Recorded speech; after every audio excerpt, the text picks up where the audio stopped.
手道選手劉慕裳小姐，耶！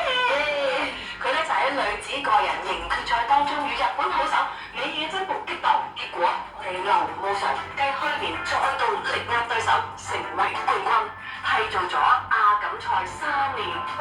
哇 ！Hello 你好，聽到啲成績好勁喎，我自己讀我都好感動啊！因為每一個贏嘅背後，你諗下你要付出幾多嘅努力啊、汗水啦、淚水。另外，2020夏季奧林匹克奧運會空手道女子個人型套牌，2023年世界空手道錦標賽銀牌得主，仲有2025年有一個新嘅獎項，可唔可以介紹下？係啊，呢個就係我新攞嘅一個成就啦，就係2025年嘅年終總冠軍。咁呢個獎項咧係要由今年4站嘅超級聯賽嘅總成績總分加埋最高嗰個項目最高分嗰位，先可以攞到呢一個 title 啦。然後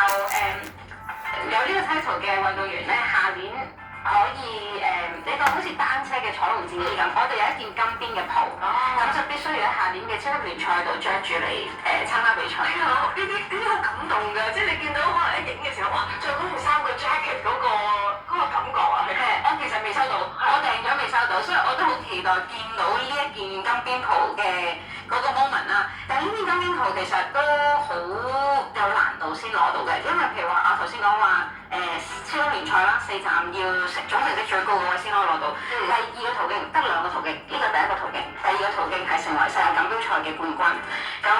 今年11月尾就會進行今屆嘅世界錦標賽啦。咁喺啱啱6月嘅時候，我就攞咗 Grand Winner 呢一個 title 嘅金邊袍，我就好期待就係喺1年裏邊摘咗2件金邊袍翻嚟咁。我哋